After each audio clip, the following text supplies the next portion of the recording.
TCS ने अपने निवेशकों के लिए एक बड़ा ऐलान कर दिया है। हर एक शेयर पर पूरे 57 रुपए का डिविडेंड।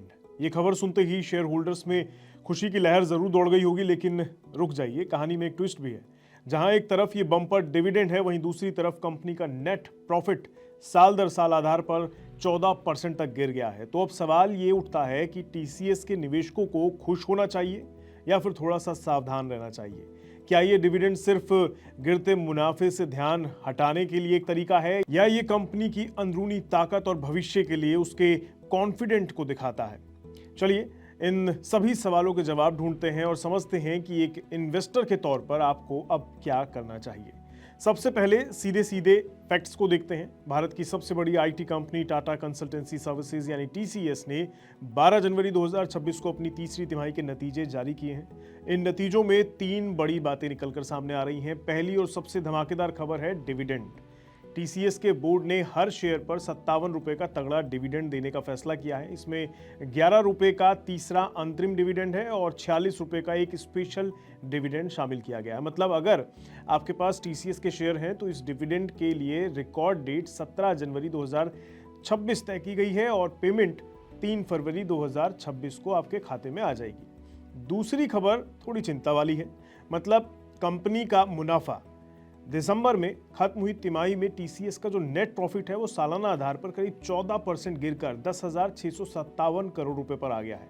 पिछले साल इसी तिमाही में ये 12,380 करोड़ पर था।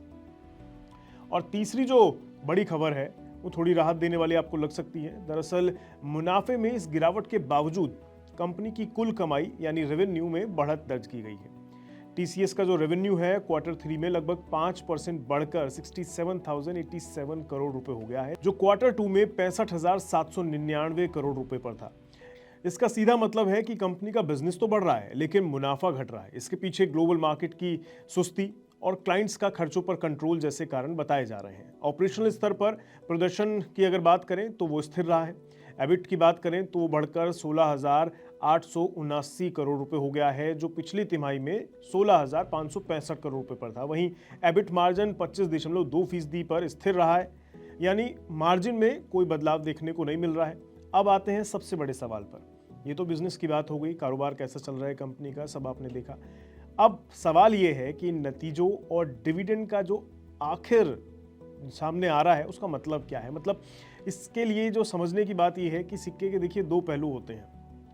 एक तरफ 57 रुपए प्रति शेयर का डिविडेंड दे रही है मैनेजमेंट, जो कि अच्छी बात है, दिखाता है कि ज़बरदस्त आत्मविश्वास है कंपनी में। ये बताता है कि कंपनी के पास कैश की कोई कमी नहीं है और इसका फ़ायदा अपने शेयर होल्डर्स को वो देना चाहती है। साथ ही ये इस बात का भी सिग्नल है कि मैनेजमेंट को कंपनी के भविष्य पर भी पूरा भरोसा है। इसका एक बड़ा कारण है कंपनी का एआई यानी आर्टिफिशियल इंटेलिजेंस का बिजनेस, जो बहुत तेजी से बढ़ रहा है। टीसीएस ने बताया है कि उसका एआई रेवेन्यू अब सालाना 1.8 बिलियन डॉलर तक पहुंच गया है, जो पिछली तिमाही के मुकाबले 17.3% ज्यादा है। ये भविष्य के लिए एक बहुत बड़ा पॉजिटिव साइन है कंपनी के लिए और जाहिर है शेयर होल्डर्स के लिए भी। लेकिन अब सिक्के का दूसरा पहलू भी समझिए।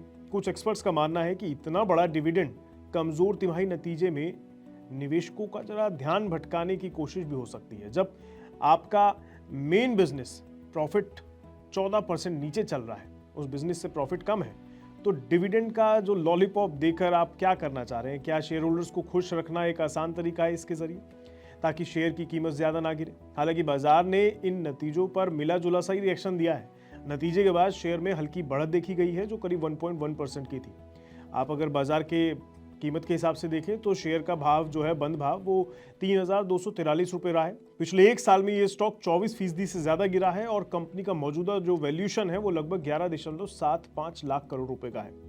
इससे लगता है कि निवेशक फिलहाल डिविडेंड की खबर से तो खुश हैं, लेकिन घटते मुनाफे की चिंता से भी वो दूर नहीं है, उसको नजरअंदाज नहीं किया जा सकता। तो इन सारी बातों को ध्यान में रखते हुए एक निवेशक के तौर पर आपकी क्या स्ट्रैटेजी होनी चाहिए निवेश को लेकर, ये पूरी तरह से देखिए आप पर निर्भर करता है कि आप किस तरह के इन्वेस्टर हैं। अगर आप टीसीएस में लंबे समय के लिए पैसा लगाकर बैठते हैं तो घबराने जैसी कोई बात नहीं है। आईटी सेक्टर में अभी कुछ समय के लिए दबाव जरूर रह सकता है, लेकिन टीसीएस जैसी मजबूत फंडामेंटल वाली कंपनी ऐसे दौर से निकलने का दम रखती है। कंपनी का एआई बिजनेस में शानदार प्रदर्शन है और मजबूत डील पाइपलाइन भविष्य में अच्छी ग्रोथ का संकेत भी देता है। आपके लिए सलाह यही है कि डिविडेंड का फ़ायदा उठाइए और अपने निवेश में बने रहिए। इसके अलावा अगर आप टीसीएस में नए निवेश करने की सोच रहे हैं तो ये भी एक अच्छा मौका आपके लिए हो सकता है। हालिया उतार चढ़ाव के कारण शेयर आपको आकर्षक लेवल पर मिल सकता है, लेकिन एक साथ अगर सारा पैसा आप इसमें लगा देते हैं तो दिक्कत हो सकती है। इसलिए सारा एक साथ लगाने की बजाय धीरे धीरे यानी सिप की तरह थोड़ा थोड़ा निवेश करेंगे तो ठीक रहेगा। इससे आपको बाजार के उतार चढ़ाव का फायदा भी मिलेगा। और हाँ, कोई भी फैसला लेने से पहले अपने रिसर्च ज़रूर कर लीजिएगा या अपने किसी सलाहकार की राय ज़रूर ले लीजिएगा। आज के हम इस खबर में इतना ही रखते हैं। बाकी आपको टीसीएस के रिजल्ट और इससे जुड़ी सारी जानकारी मिल गई होगी। अब निवेश में क्या स्ट्रेटेजी आपको अपनानी है ये आप पर डिसाइड करना है, आपको खुद सोचना होगा।